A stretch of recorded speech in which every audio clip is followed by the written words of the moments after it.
Ahora estamos con Seban, que es un autor de, ¿cómo te consideras? ¿Autor de manga, mangaka, Dibujante de historietas. dibujante de historias?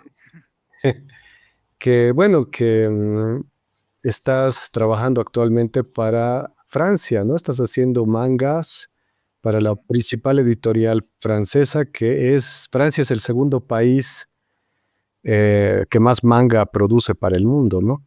Exactamente, exactamente. Entonces, a ver, me presento. Hola a todos los que están viendo este video de YouTube. Yo soy Seban014, pero pues se resumió a Seban por métodos comerciales. Entonces, yo soy dibujante de historietas. He trabajado en la industria ya bastantes años. Siempre fuera, yo diría que eso puede ser interesante, ¿no? Desde editoriales pequeñitas argentinas. He trabajado con editoriales colombianas, con Webtoon, claro que sí.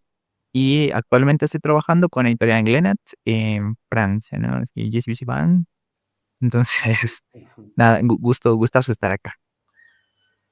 Súper. Bueno, comenzaremos pues hablando de tus inicios. ¿Hasta dónde puedes recordar el origen de esto que haces, que nos gusta tanto, ¿no? Que es hacer narrativa gráfica. Claro, a ver, yo como todo buen paseño otaku, iba a los eventos de anime y todo aquello, y yo recuerdo bien que la primera historieta que me topé así como manga en la vida fue Gantz. Qué lindo, ¿no? Gantz se ve muy, muy bien hecho, muy bien estructurado, muy bien todo. Y fue interesante conocer también a personas que hacían cómic acá en ese entonces, la Rafa Herrera, la Melinina, que siempre estuvieron, ¿no? Con publicaciones, propias y todo aquello, me fui familiarizando con eso.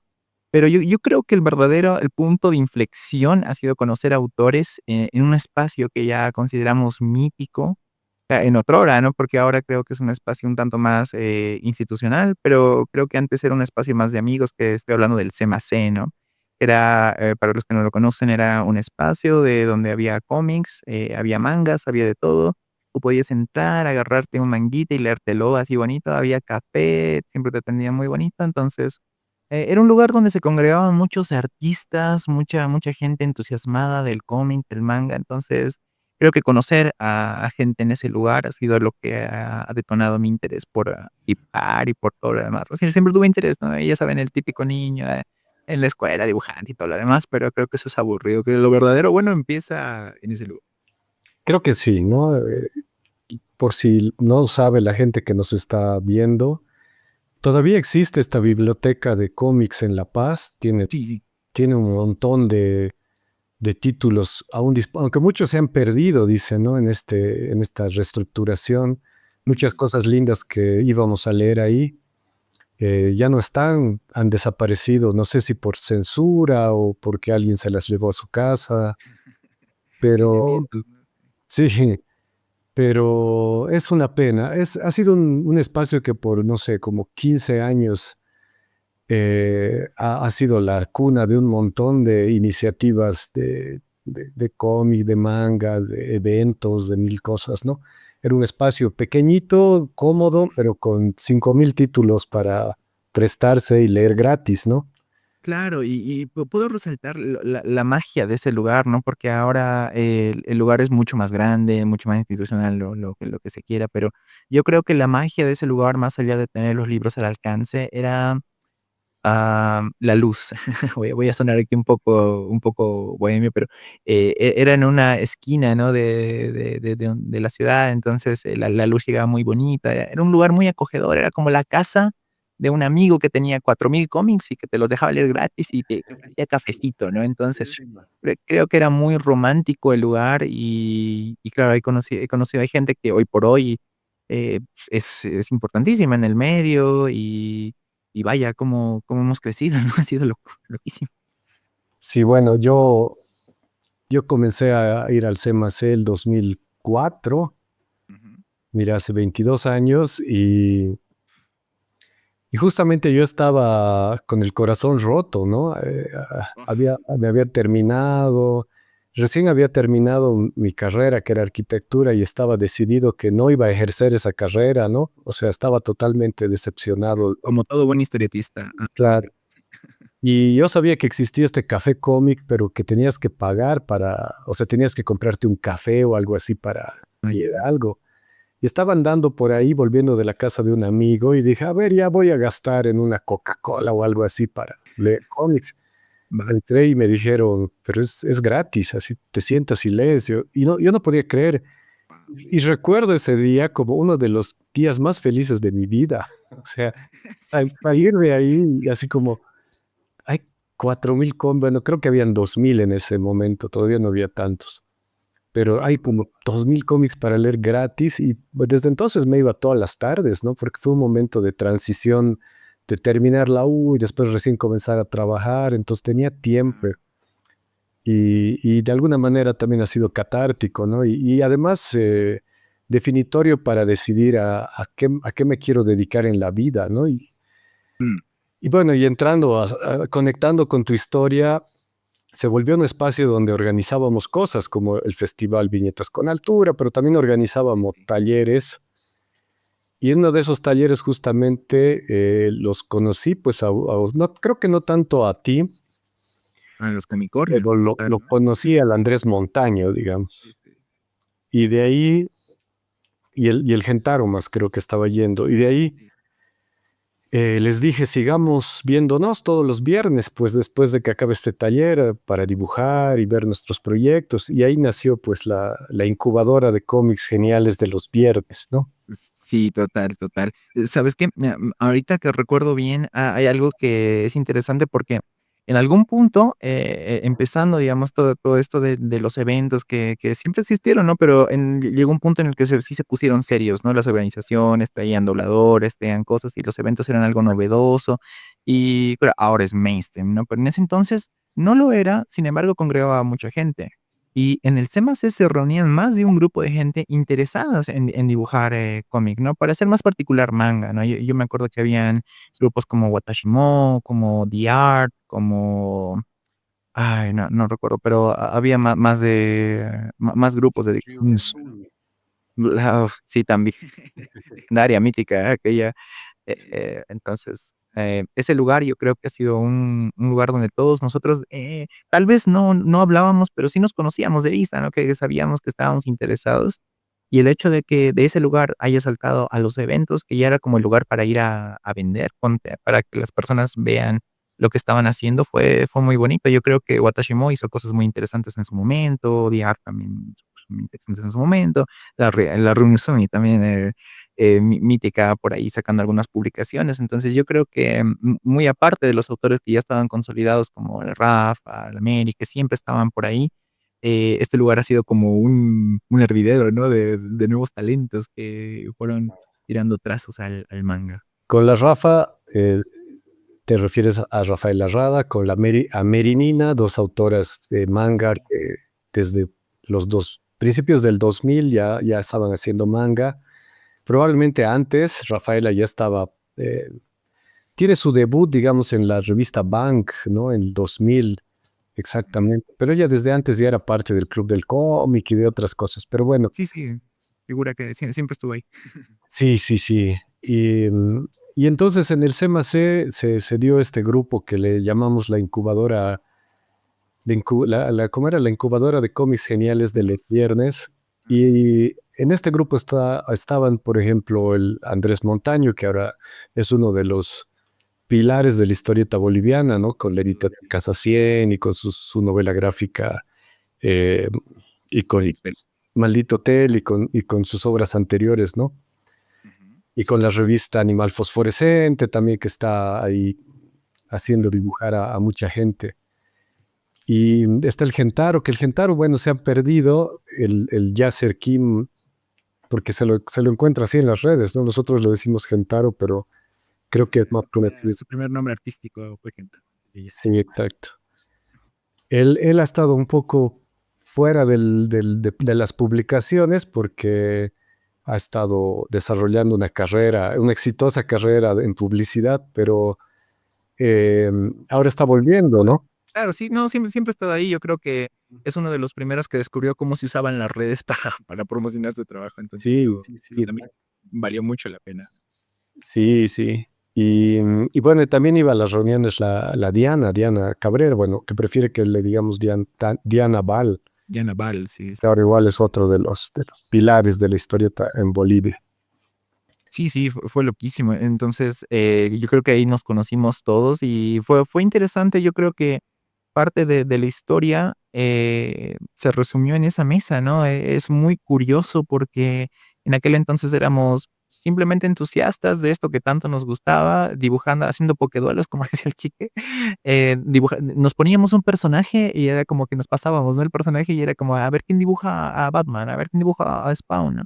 Y sin querer queriendo, estábamos compartiendo trazos con autores que en el futuro iban a ser relevantes, ¿no? En la movida nacional, y eso a mí me parece una locura, ¿no? ¿Qué más no daría por viajar en el tiempo y poderme ver desde la ventana ahí con los otros autores, o conviviendo, ¿no? Antes de que la Aldea del Fuego atacara, entonces, Claro.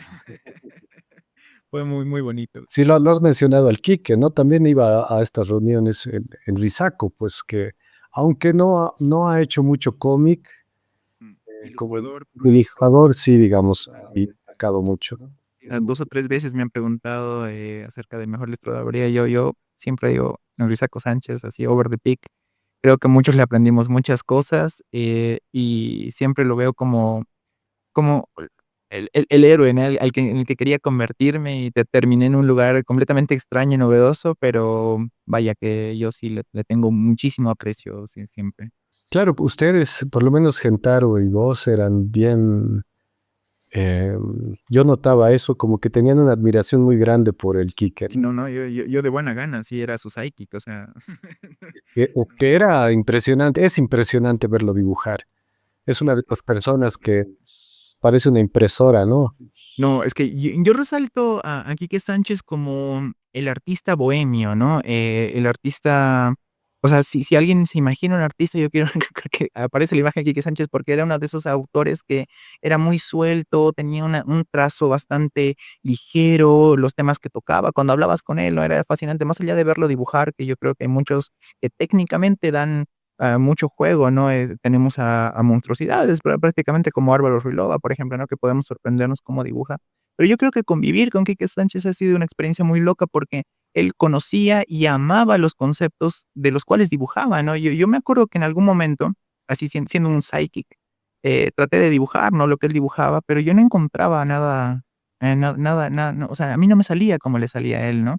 Y tardé en darme cuenta de que era porque él apreciaba todas esas cosas que dibujaba, la movida nacional, ¿no? Dibujar morenos, dibujar, cholitas, dibujar ese tipo de cosas, le agrada porque lo entiende, ¿no? Y en esa ocasión que yo dije: "Okey, yo no entiendo esto porque no, o sea, me dibujo, o sea, técnicamente lo puedo hacer, pero no tiene alma, no tiene vida".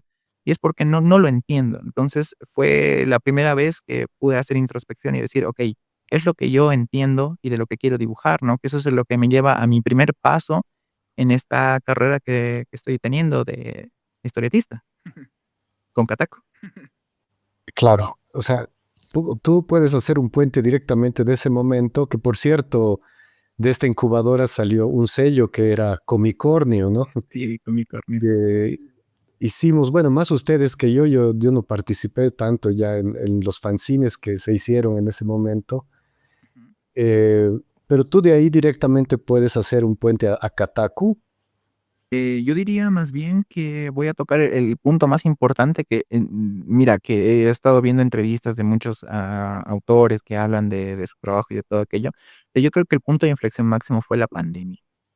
Porque, miren, pasaron 2 cosas interesantes antes de la una cosa interesante antes de la pandemia, que yo me acuerdo que ese año había eventos de anime todos los fines de semana, pero todos los fines de semana. Incluso habían, 2 eventos el mismo día, ¿no? Era una locura y que se frenó en seco con la pandemia, jamás volvió a ser así. Pero yo creo que ese nivel de congregación y fanatismo que ya había logrado el anime, de obras geniales, ¿no? Como Shingeki no Kyojin, que estaba muy de moda en aquel entonces, Death Note, que ya estaba como que pasadito de moda, pero estaba en su segundo aire, y otras cosas más que estaban ya a punto de llegar, ¿no? Como Kimetsu no Yaiba, como otras grandes obras que ahora se están en el peak, tipo Jujutsu Kaisen. Creo que la pandemia fue el punto donde muchos artistas, al verse en su casa, se preguntaron, ¿no? Es como que, ¿qué hago? O me dedico a producir o esto va a ser un hobby y hago ejercicio o lo demás, ¿no? Entonces veo que cantantes, escultores, había visto a ilustradores también o personas que hacían 3D que se sentaron por primera vez a ver qué hacían, porque tenían tiempo, ¿no? Y a partir de ahí comenzaron a hacer cosas increíbles, ¿no? Y a mí me ayudó muchísimo la pandemia, muchísimo, pero muchísimo para el crecimiento de Qatar. ¿Desde cuándo estabas trabajando en Cataco? Estaba trabajando en Kotaku por lo menos unos 2 o 3 meses, no mucho antes de entrar la pandemia. De hecho no, miento, estaba como unos 4 meses, porque ya estábamos con algunos capítulos encima. Yo recuerdo con mucho cariño en alguna ocasión que nos vimos ahí algunos autores, estabas tú, estaba Gentara, estaba Andrés, estaba también Oscar Salles, estaba Jorge Siles, que les mostré el primer boceto de lo que era Kotaku, ¿no? Y era como que me lo miraban casi que con descendencia, ¿no? Era de: está bonito", porque no era muy popular en ese entonces la plataforma Webtoons, ¿no? Si bien en otros puntos ya era una sensación, acá no había nadie que estaba haciendo Webtoons, ¿no? Y yo decía: "¿Pero por qué no?". Porque, mira, podemos hacer una cosa, y este sería un punto interesante a tocar, tal vez a tus visualizadores les interesaría saber, ¿no? Que yo noté algo que, por ejemplo, a Rafaela, le hacía falta, ¿no? Que era la continuidad del trabajo que se tenía, porque ella tenía varios números, eran todos bastante llamativos, pero en ocasiones ya no había el uno y te tenías que comprar el 3, ¿no? O el 4. Entonces, eso era un poco bajón porque tú querías leer una historia de corrido, ¿no? También el Corben estaba publicando ahí el T-Quartz y esas cosas, pero te llamaban la atención, pero no podías darle una continuidad. No era como el manga, ¿no? Es como Dragon Ball 1, Dragon Ball 2 o Naruto 1, Naruto 2, pero no podías porque se le acababa. Y con Mary lo propio, ¿no? Tenía creo Amor Blue, creo que tienen 500 capítulos y ya no tenía el uno y en el 2 tenías que comenzar a partir del 20 o el 30, ¿no? Entonces, yo me acuerdo que cuando empecé a pensar de que me gustaría hacer historietas, pensé en este problema y dije: "Maldita sea, o sea, no tenemos una red de distribución". Y yo me acuerdo que me comía la cabeza y decía: ¿cómo puedo hacer como que para que la gente pueda leer mi capítulo uno pero después pueda encontrar el 2 y si le interesa el 3, ¿no? Y, de verdad, tuve noches de desvelo pensando en aquello, si lo ponía en colegios, en universidades, en tiendas de cómic y etcétera, etcétera, pero no había una manera, hasta que conocí Webtoon.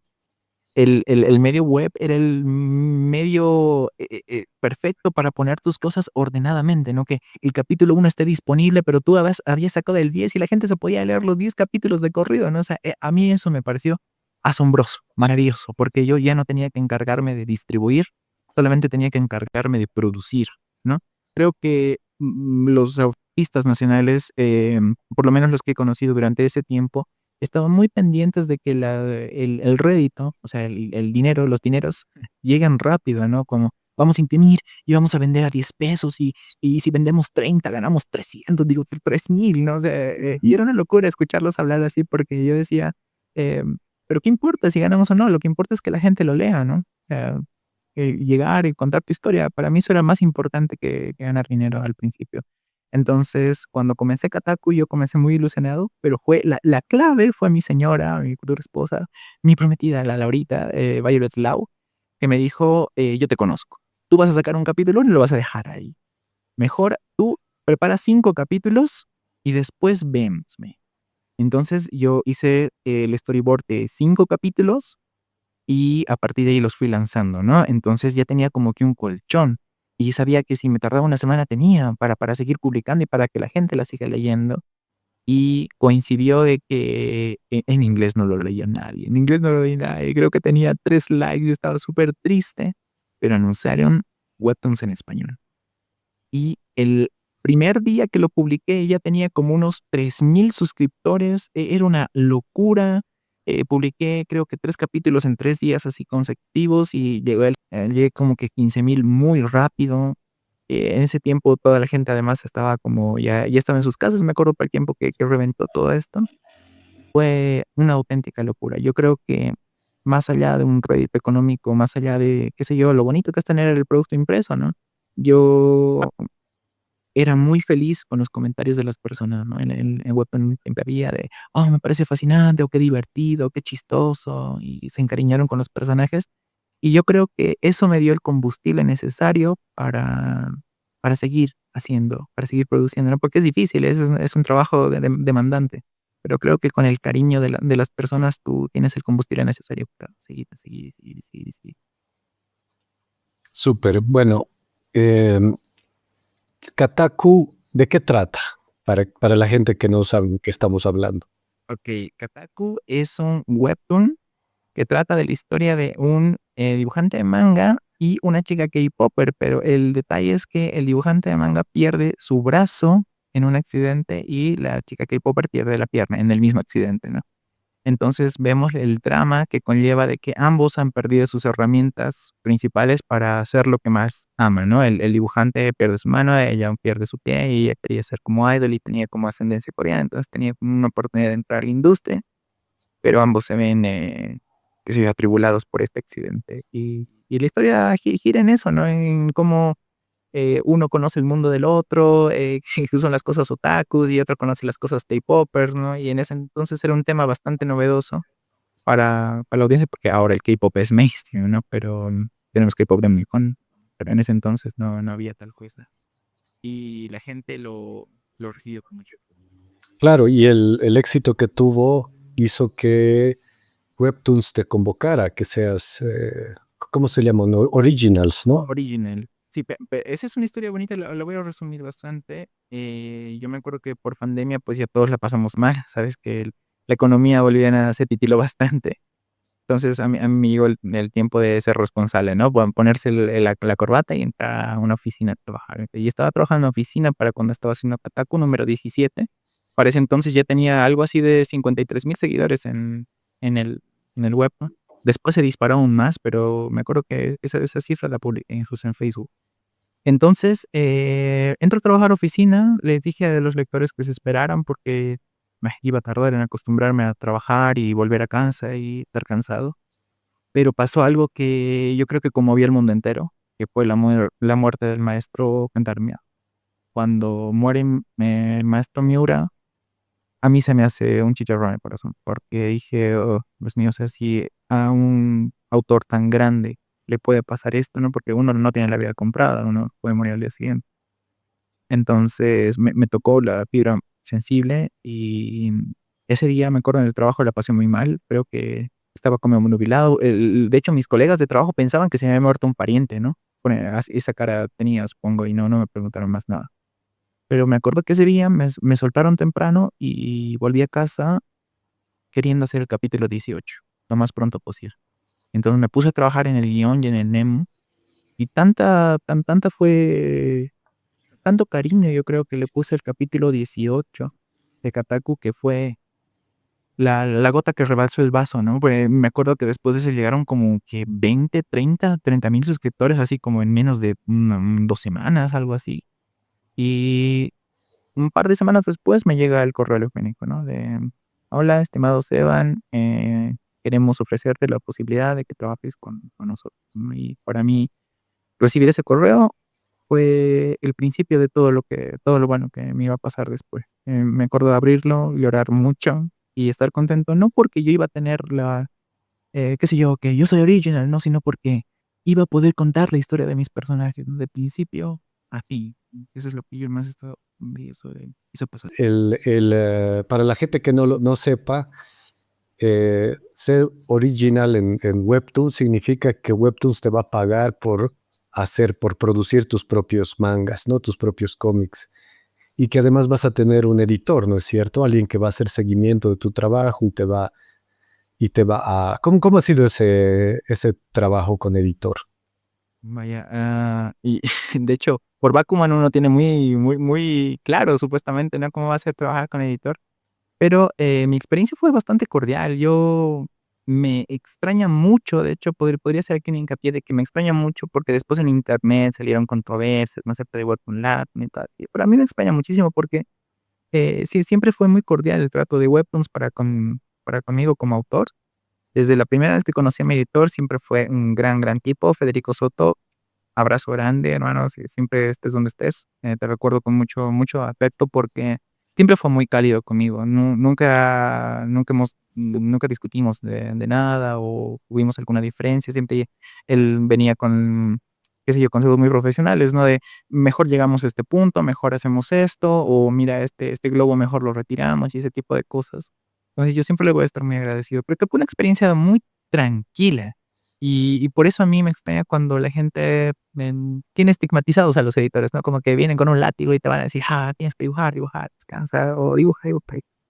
Entonces, pues, ponme a correr siempre, siempre el plato con mi por ¿Y qué pasó después con Kotaku? O sea, por lo que tengo entendido, hiciste Kotaku, en tus términos, pero después cuando pasaste a ser original, tenías que volver a comenzar la serie.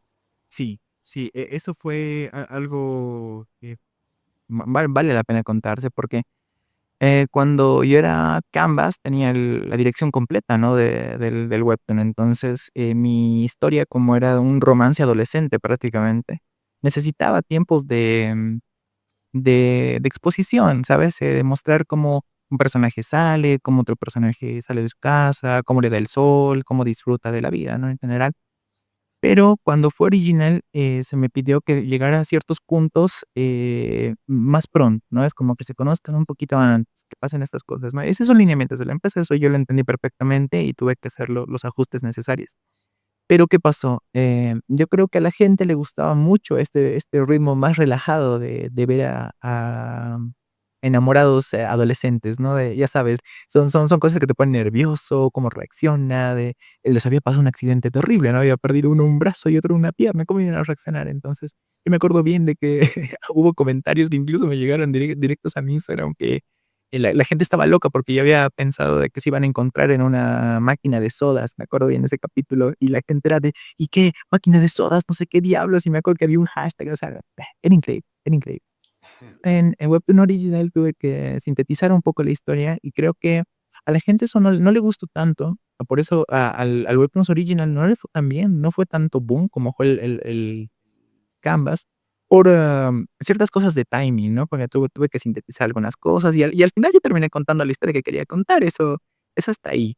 Pero tuve que tomar algunos atajos narrativos, ¿no? De lo que yo tenía pensado. Aunque debo aceptar que yo tampoco entendí muy bien cómo distribuir las cosas, porque creo que yo tenía una idea de dónde llegar, de punto A a punto B, y pasaban muchas cosas, ¿no?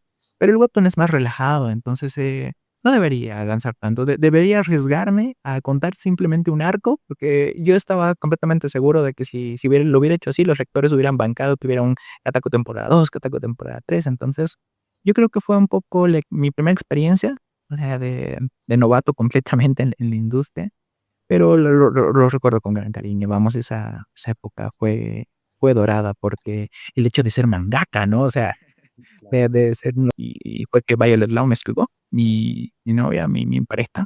Ella se encargó del color desde cierto punto de la historia y hizo un trabajo, pero maravilloso con el color, maravilloso. Tanto así que yo me acuerdo que varios me mandaban, en Instagram, se sacaban de fotos de pantalla, o sea, de fondo de pantalla utilizaban viñetas del cómic, ¿no? Y me etiquetaban, ¿no? Era una experiencia asombrosa. Bonito. Claro, yo escuchándote decir eso pienso, probablemente es que tú, yo creo que has vivido y captas muy bien la esencia de lo que ha sido todo este movimiento de lo otaku, digamos, lo K-popper, y probablemente encontraste ese contacto con muchísima gente en Latinoamérica que te siguió. Y tal vez el editor de Webtoons, porque además Webtoons en español era algo muy nuevo, ¿no? Tal vez él también estaba dando sus primeros pasos en esta movida, ¿no? Entonces tal vez él es el que no entendió un poco por dónde podía haber ido ese contacto, esa relación con tu público. Sí, o sea, yo rescato de esa primera experiencia de que nadie se equivoca pensando que se va a equivocar, ¿no? Todos, en algún momento nos equivocamos, pero pensamos que ese es el mejor trabajo que se puede hacer, ¿no? Y yo creo que con Kataku, a pesar de que no le fue tan bien en Originals, me siento muy bien porque creo que es el mejor trabajo que podía entregar en ese momento, ¿no? Yo creo que muchos autores, piensan de: "Ah, yo voy a hacer el siguiente Berserk", ¿no? Entonces, y sí, o sea, como objetivo no está mal, pero yo creo que uno solamente se puede ir a dormir tranquilo cuando da todo lo que puede, ¿no? Yo sé que Kotaku ahora lo veo con mucha nostalgia, ¿no? Veo los payos, veo de aquí de, esta mano con 6 dedos, pero, eh, en ese instante es lo mejor que yo podía hacer, ¿no? Entonces, lo recuerdo con gran cariño porque, o sea, me esfuerzo mucho en eso y, mal o bien, ese proyecto ha sido hecho con mucho corazón. Buenísimo. ¿Y qué vino después de Katako? Bueno, después de Kotaku, mi editor y yo compartíamos bastante, o sea, teníamos buena relación, entonces me dijo: "Bueno, vamos a pasar un pitch", ¿no? Yo trabajé en esa historia, que ya después vamos a hablar de eso mucho después, que es algo que pasó recientemente, ¿no? Pero en aquel entonces preparé un pitch y se lo propuse a Webtoons y todo aquello, pero, como tú dices, ¿no? Había mucha gente nueva y el mercado era bastante volátil. Entonces, Webtoons, se contrajo, ¿no? Hubo una contracción bastante de editores, de autores y de todo. Mi pitch no logró entrar y yo quedo así como a la deriva, ¿no? De, ¿ahora qué hago? Ya había terminado Kotaku, le fue lo mejor que le pudo ir, entonces, yo estaba tranquilo, la verdad. Pero, algo me picaba, ¿no? Era como que, ya quiero seguir contando historias, porque yo me acuerdo que terminé Webtoons y dije: "Ya sé hacer Webtoons, no voy a hacer el siguiente Webtoons y va a ser una maravilla", y todo eso, y la gente. Estaba muy entusiasmado, pero dije, una espinita había en mi corazón, ¿no? Era de como, ¿por qué no hacemos más? Porque, tenía el gran pendiente, ¿no? Y recientemente se había lanzado esta plataforma de Manga Plus Creators. Dije: "Bueno, vamos a acomodarla aquí, a ver qué sucede", y desempolvé una historia llamada Sign of Breaking. Era una historia de magos, músicos, ¿no? Que yo tenía pensada hace mucho tiempo, pero no tenía el nivel para ejecutarla. Dije: "Bueno, ahora es momento, vamos a probar nuestras habilidades", y me aventé 100 páginas de storyboard y, comencé con este proyecto, ¿no? A la mitad, enfermé terriblemente, ¿no? Me dio una enfermedad terrible que se llama miodes son unas manchas en los ojos. Me Viví, creo que el periodo más difícil de toda mi vida, porque imagínate, o sea, de dibujante, estar todos los días todo tranquilo, silbando en la vida y que de repente veas manchas negras incluso. Yo ya me volví loco, de paso soy alguien muy nervioso, entonces no me vino para nada bien, ¿no? Yo pensaba que iba a perder la vista, la pasé muy mal, pero estaba convencido de la calidad del producto que estaba haciendo, ¿no? Otra vez, Django Rocking tiene 4000 errores, pero en ese momento era lo mejor que podía hacer. Entonces dije: "No, ¿saben qué? No sé qué puerta me abrirá esto, pero si lo termino, estoy completamente seguro de que me va a llevar a algún lugar", con fe ciega. Era de, bueno, vamos a cuidar hasta el último detalle para que el que sepa aquí no me venga con esto no está bien, ¿no? Entonces, como eran músicos, incluso me puse a estudiar las partituras y puse la partitura original en el cómic, ¿no? Porque se trataba de Amadeus Mozart, Johann Sebastian Bach, Niccolo. Entonces, yo dije: "Bueno, ¿no?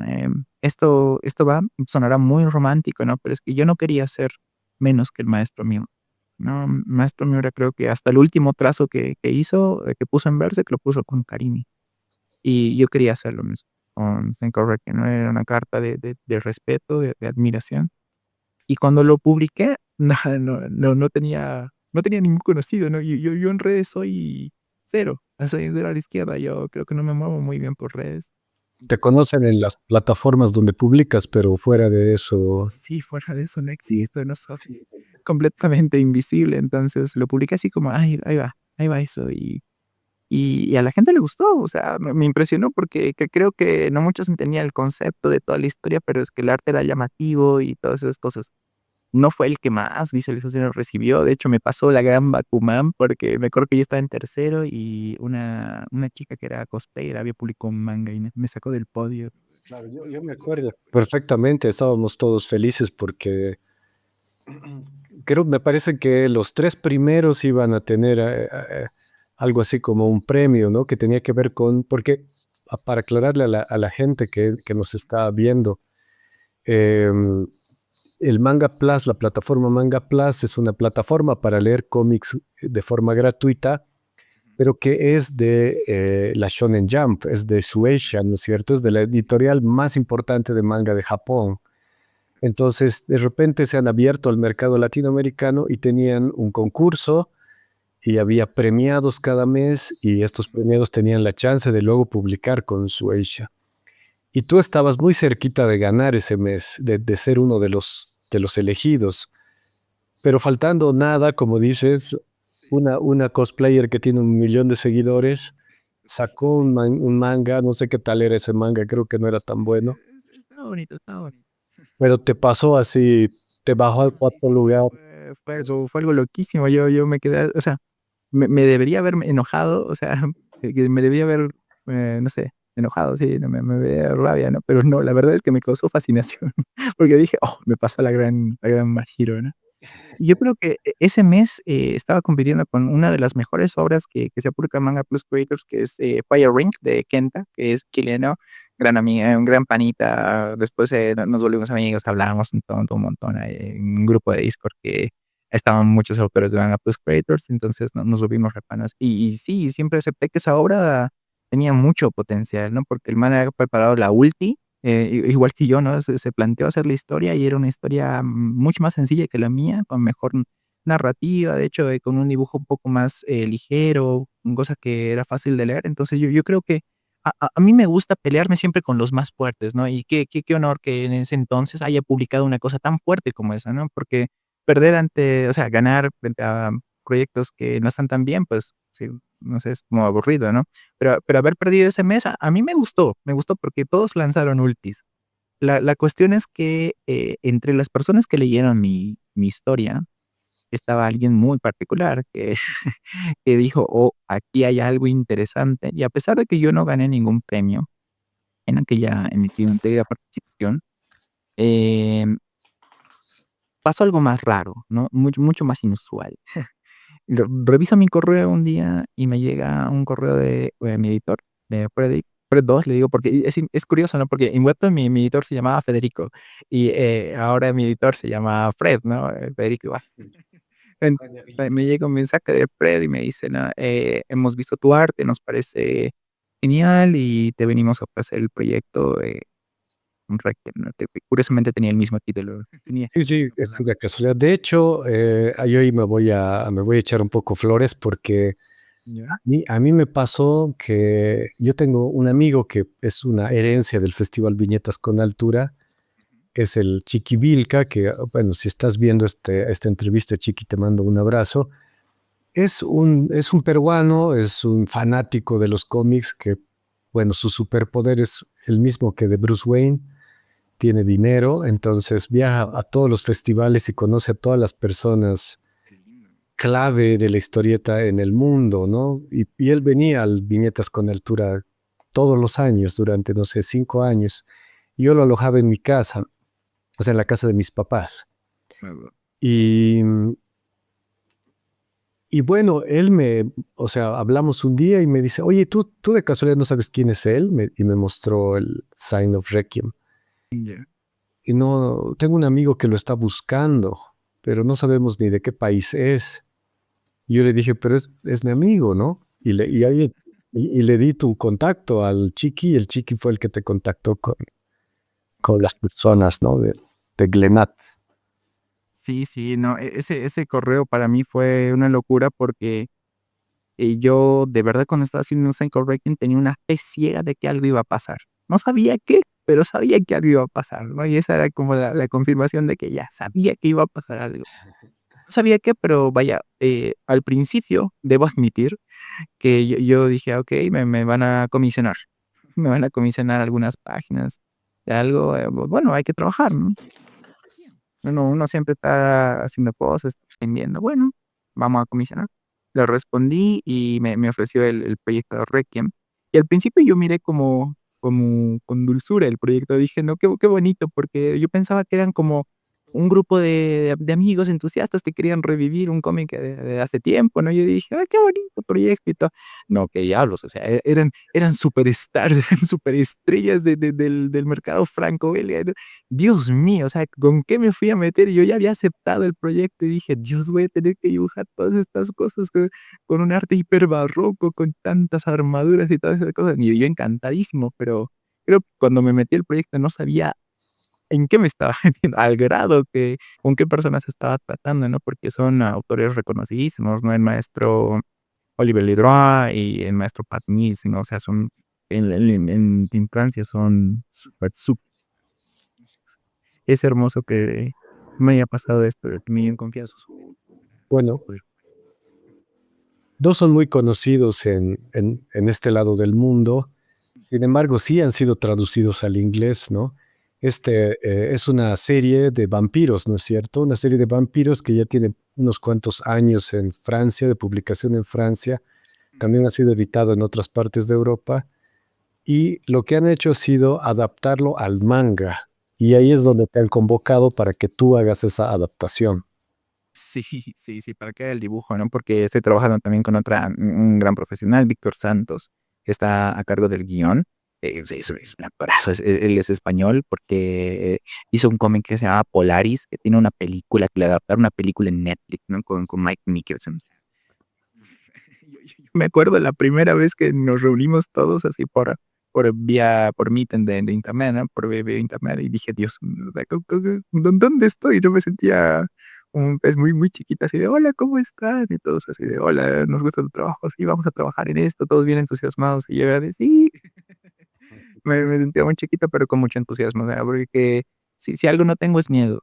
Entonces, cuando me ofrecieron el proyecto, vi que, pues, que era una locura, porque el arte del Maestro Lidroa se caracteriza por ser muy saturado, ¿no?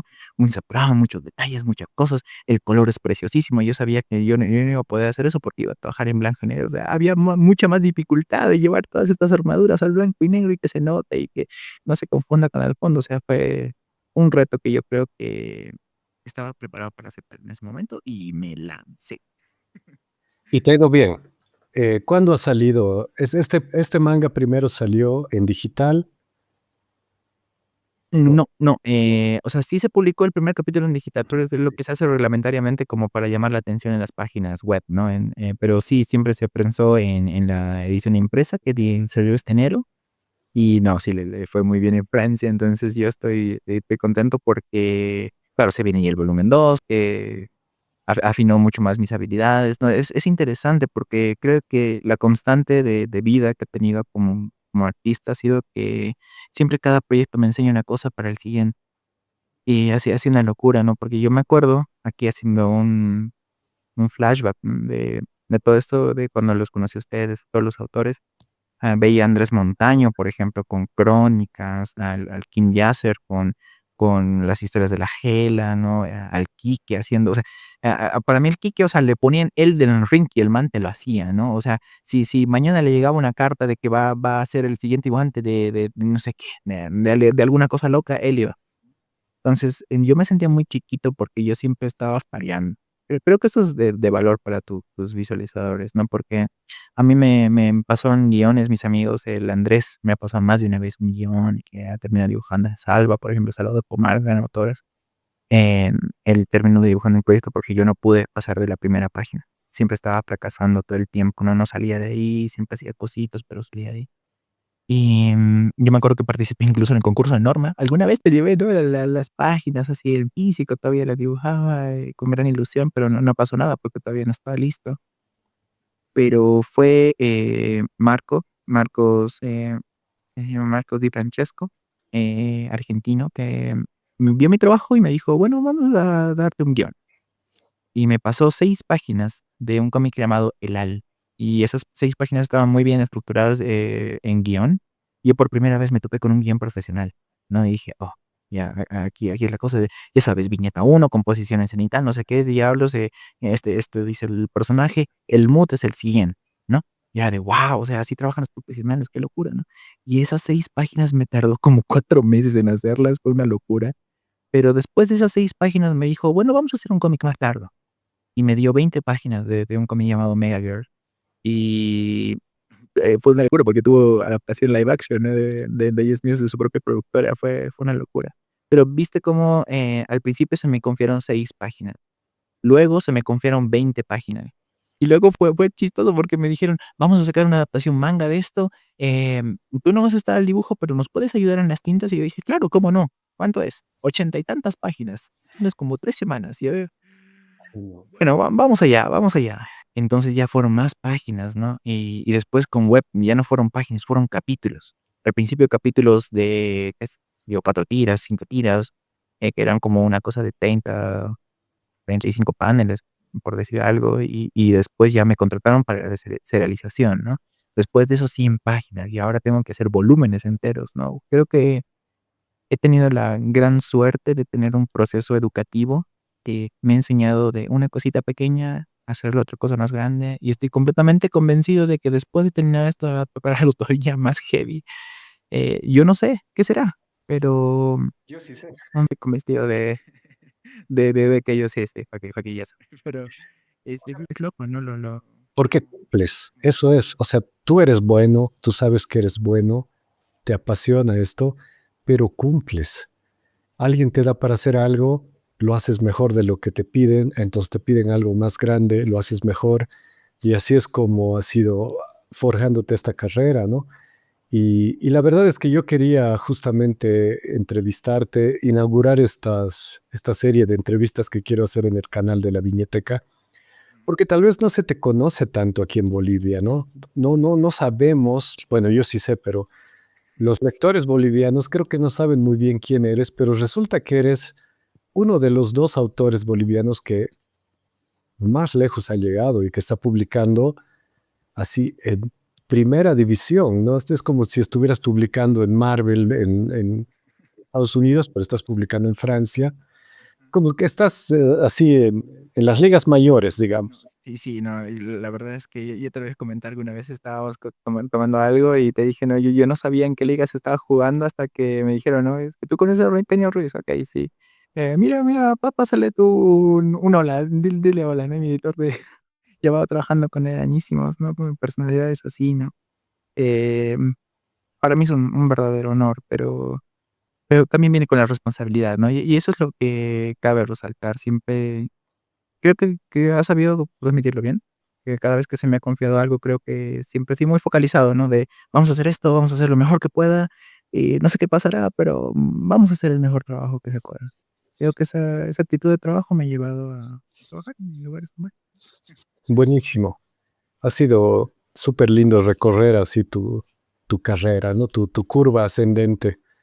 Ahora, lo que te quiero preguntar es sobre tu, tu trabajo, o sea, tus hábitos de trabajo. ¿Cómo es? ¿Cuántas horas al día te dedicas a dibujar? ¿Cuántas páginas logras hacer? ¿En cuánto tiempo? Creo que eso es algo que todo el mundo quiere saber.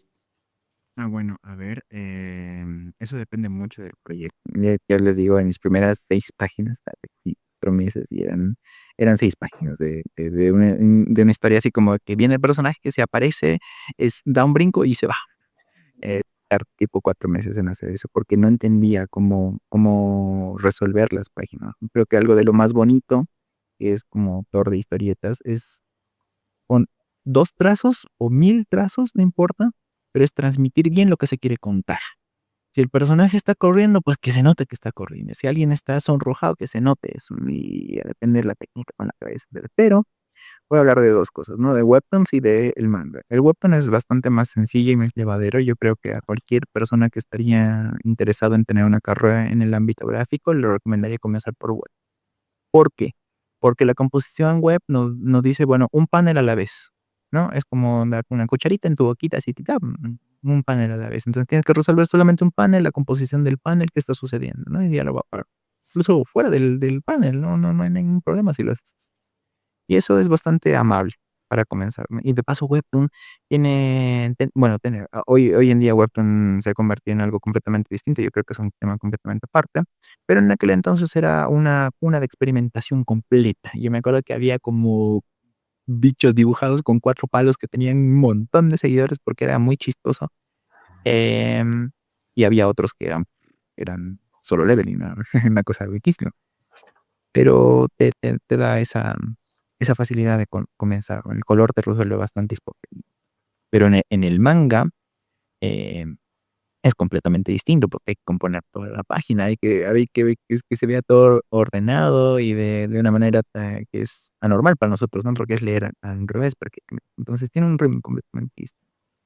Entonces yo, mi día a día es muy disperso, o sea, puedo comenzar a veces con lápices o a veces hay cosas que sí puedo dibujar en pintado desde el boceto, pero en términos generales, yo diría que, se tarda por hoja, medio día, o sea, puedo hacer tranquilamente 4 páginas en mi día, siempre y cuando la composición esté esté bien hecha, pero mucho depende del boceto. Creo que el boceto subestimamos mucho el boceto. Si el boceto está bien hecho, se puede entintar directo, no hace falta que deslutir lápices, ¿no? La cuestión es ser expresivo, no ser perfecto. Entonces, tengo este trabajo que es hiper barroco y tienen que dibujar armaduras en todo lado, pero cuando uno ya se sabe dónde dibujar qué cosa, yo creo que el boceto es lo más importante y si alguien quiere aprender a hacer esto, le recomendaría que se tarde más tiempo en el boceto que en el acabado. El acabado va a salir, 4 rayas o una mancha negra, va a salir, pero siempre y cuando el boceto esté bien hecho, todo va a salir.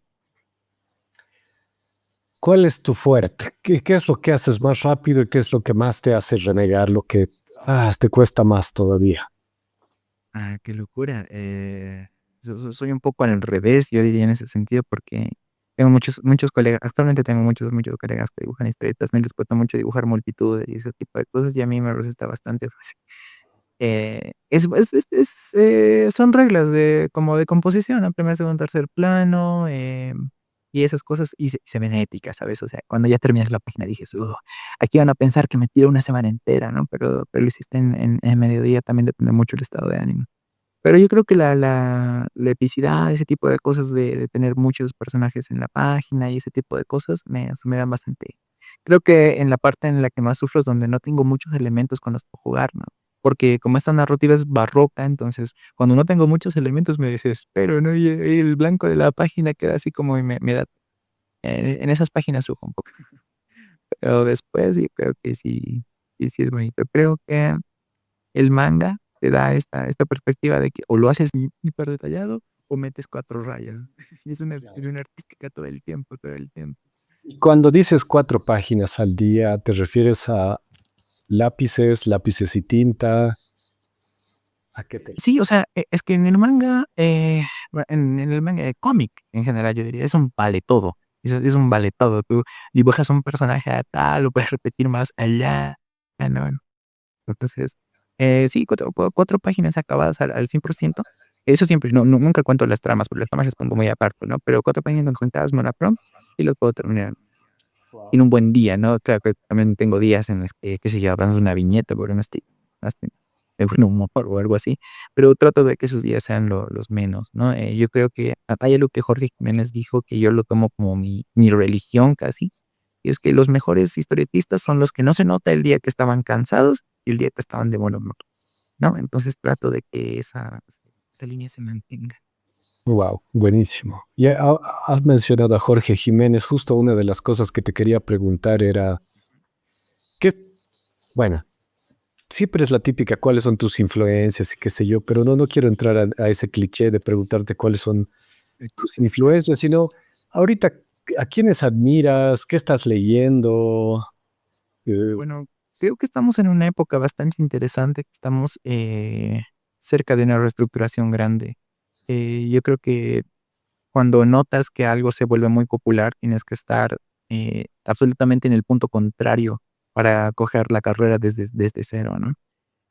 Hoy en día leo, por ejemplo, Gachacuta, leo Kagurabachi, obviamente Jujutsu Kaisen, todo lo que está en tendencia, ¿no? Pero últimamente me he estado abriendo mucho al mercado americano, ¿no? Porque si bien los americanos tienen otra manera de resolver las cosas, el proceso es muy similar, ¿no? Claro que le añaden el color, pero a mí me gusta mucho explorar cómo hacen las tintas diferentes autores, ¿no? Últimamente estoy estudiando mucho a Marc Silvestre, que yo creo que es alguien que se acomoda mucho a lo que estoy haciendo. He estado estudiando mucho a Jim Lee también, como si el gran eterno maestro de creo que todos los historiadores americanos. Jorge Jiménez también hace una gran, o sea, es una gran lectura siempre. Es que Jorge Jiménez tiene la magia de que tú lees algo de Jorge Jiménez y ya quieres pasar la página, ¿no? Entonces es genial porque sus dibujos son muy espectaculares. Y eso es una magia del genio, ¿no? O sea, mete 4 rayas y las mete bien y tú estás feliz leyendo tu cómic de Batman, ¿no? Pero yo creo que estamos en esa época donde no hay tantos pilares. Me voy a arriesgar a decir esto, ¿no? Ya se nos acaba pronto One Piece, bueno, pronto, 10 años, pero ya se nos acaba One Piece. Y últimamente los Shonen Jump no han tenido, ¿no? Cosas fuertes, fuertes, shit, tipo Jujutsu Kaisen terminó y ahora hay como una cefalía de poder. Y no saben qué inventar, no saben si va a entrar Kagurabachi, no saben si entrar Ichire Witch, ¿no? Entonces en Blue Lock también que le estaba rompiendo, pero eso no es de los Shonen Jump. Bueno, la cuestión es que hay una brecha muy delgada que veo, porque hoy en día, más que en un tiempo de mi vida, los japoneses están abiertos a talento extranjero. Tanto, de momento para el dibujo, no se ha hecho, no están muy abiertos todavía al modo historia, pero creo que está buscando ese tipo de artistas, ¿no? Entonces yo digo, bueno, quizás yo no sea el primero, quizás no sea el último, pero podemos entrar por esa brecha. Creo que todo me está preparando para un momento en el que pueda trabajar con algo más elevado y estoy en busca de eso, ¿sabes? Y creo que se puede dar, porque es una puerta abierta a muchos autores. Por ejemplo, Konata, es una chica española que en este mismo momento está trabajando para Kodansha, y ahí hay monstruos auténticamente que son niños, ¿no? Prácticamente que es Cari Cosemo, que es un niño francés, tiene 19 años, pero dibuja como si tuviera 40, ¿no? Entonces, creo que es un gran tiempo para disfrutar de nuevos autores, ¿no? Yo les insto a todos tus visualizadores que puedan echarle un ojo a cosas que son inusuales, que no son mainstream, ¿no? Que puedan salirse de Kei Urana, porque Kei Urana yo creo que en este mismo momento es la artista de manga más importante a nivel estético. A nivel estético creo que es completamente apabullante su personalidad, y muchos autores están yendo por ahí, ¿no? En su momento fue Jorge Jiménez en el Comentario Americano, pero yo creo que hay que irse por lo raro para poder tener más personalidad, ¿sabes? Y que en algún momento sería algo interesante. Sí, totalmente. Mira, yo estaba para las últimas transmisiones que hice para el canal, estuve leyendo Batman Absolute y estuve investigando sobre todo este tema Sí, sí. y escuché una entrevista que le hacen a Scott Snyder, al guionista, ¿no? Ujú. Y de cómo, digamos, llegaron a estos conceptos para el universo Absolute. Y él dice, bueno, o sea, realmente hemos dicho así, seremos lo más extraños posibles, iremos a lo más básico, a lo que queremos hacer nosotros. Pues le han dado un enfoque totalmente autoral, digamos, a las líneas que han sacado, pero también han hecho cosas totalmente rebeldes, digamos, para lo que la industria estaba acostumbrada y les ha ido muy bien. O sea, ahí es lo que tú dices, ¿no? Es otra época, estamos viviendo otra época. Y yo creo que estamos al borde de algo todavía más grande, ¿saben por qué? Y creo que es un tema que ya has tratado en tus directos, que es que el manga se está comiendo el mercado americano, ¿no? Entonces yo estoy ansiando con ganas de que eso llegue a suceder, pero de una manera contundente. Por ejemplo, de que, qué sé yo, haya una filial americana de la Shonen Jump, ¿no? Así, Shonen Jump America.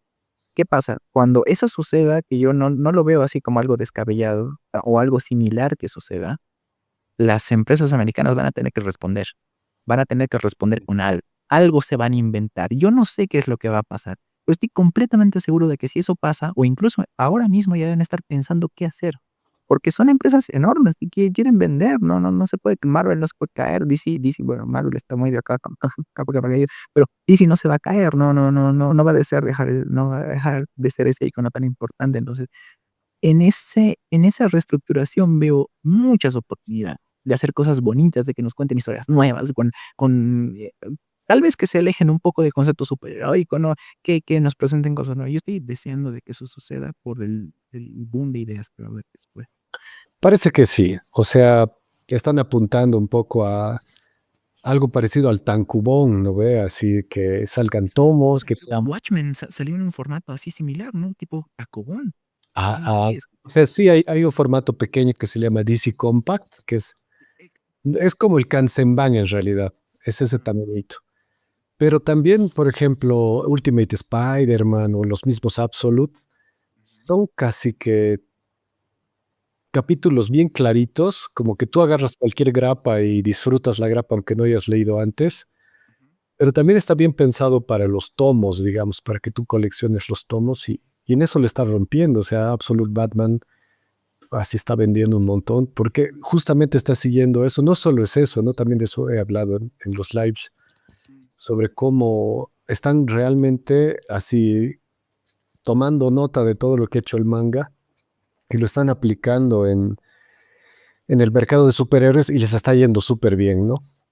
No, y espero que les vaya genial. Pero como te digo, yo estoy esperando ese segundo aire, tipo una cosa similar a Image que pase, ¿no? Algo rarísimo que no se haya visto, que una estructura nueva. Y estoy completamente convencido que ya deben estar en eso. Ahorita deben estar en eso. No estoy, o sea, no estamos informados, nadie lo conoce todavía, pero yo sé que deben estar trabajando en algo porque no se pueden quedar ellos dormidos. Pues ya vendiendo, están siendo prácticamente invadidos por el manga, ¿no? Entonces tienen que tener alguna manera de responder. Sí, sí, sí, seguramente. Y va a ser algo bueno porque está sacando a este mundo de los superhéroes un poco de esa dureza, ¿no? De ese pantano en el que estaba. Sí, ojalá, o sea, yo quisiera ver cositas buenas de Marvel, ¿no? Marvel ahorita está desaparecidísima, espero que responda de alguna forma, estoy esperando cosas nuevas.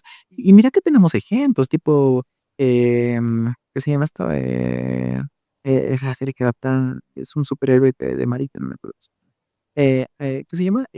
Invincible, Ah, sí, sí. Ve- Sí. sí, salió de la nada, y ahora es un súper famoso. Más o Ya menos. lleva bastante Ya, ya, no es que salió de la nada, o sea, es Robert Kirkman, el guionista de The Walking Dead, The Walking Dead, sí, sí. que ya un poco, o sea, el tipo estaba haciendo algo así como un manga, ¿no? Sí, total. Era en blanco y negro, tenía un poco una narrativa parecida a la del manga, qué sé yo.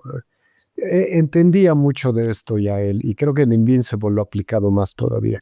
Claro, claro. O sea, yo estoy esperando a que los americanos entiendan de que cuando se tiene una dirección, tanto artística como de intención, siempre se llega a buen puerto. Porque yo sé que hay muchos mangas que no son buenos, hay otros mangas que son increíbles y todo eso, pero cada vez que entras a una historia, como que lo vas conociendo al autor mediante la historia, ¿ves?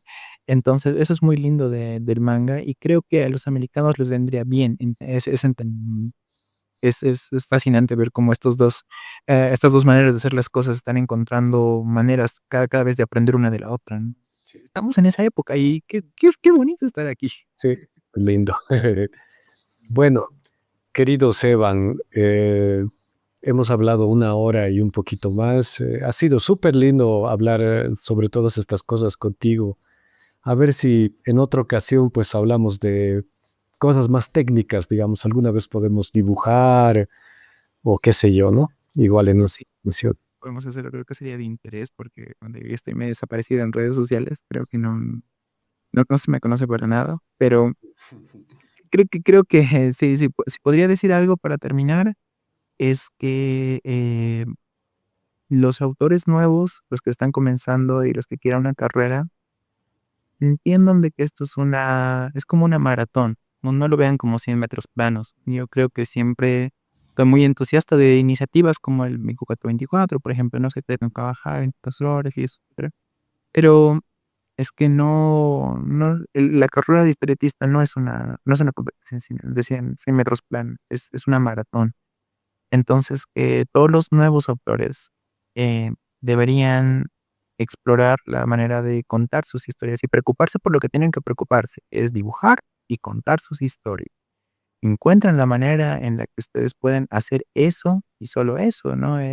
Yo sé que está difícil todo, el mundo está de cabeza, pero siempre que una carta tiene el remitente, llega a ese remitente. Entonces, yo estoy seguro de que hay muchas personas muy entusiasmadas con hacer historieta, que tienen una idea para contarlas y encuentren, ustedes piensen, ese es su trabajo, encontrar el mejor medio posible para contar sus ideas.